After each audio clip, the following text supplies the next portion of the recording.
first and last name in order to find my Instagram. He convinced his parents to let him transfer from his private K-12 school to my public high school, using the excuse that they had a better athletics program, which isn't actually far-fetched since my high school was one of the best in the state for that, once he found out where I was going, thanks to my dumb self putting it in my bio. I thought that our meeting was a sheer coincidence and that we fell in love naturally, a classic sort of high school sweetheart story. But no, Lee had orchestrated it all. I took my daughter with me to stay with my mom and stepdad, while Lee agreed to stay home and let me think.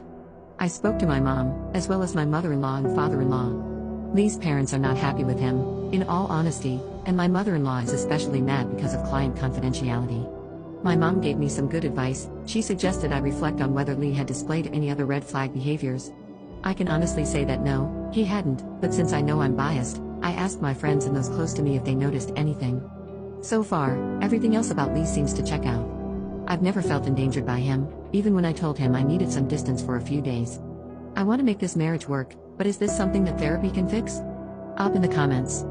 Hi, this is really late for a reply, and I'm sorry about that. I wasn't ready to acknowledge it for a long time. Lee told me that he didn't mean anything by it and just wanted to have a keepsake collection of some memorable moments we shared.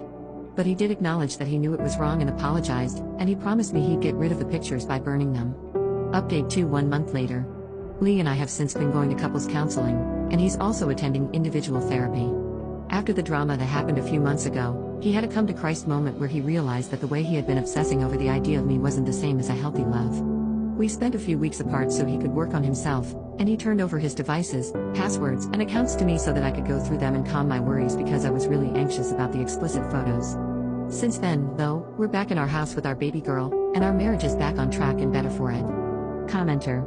Yeah, that last little update sounds like when Joe would text and post from people's phones. Has anyone checked their basement for a glass cage?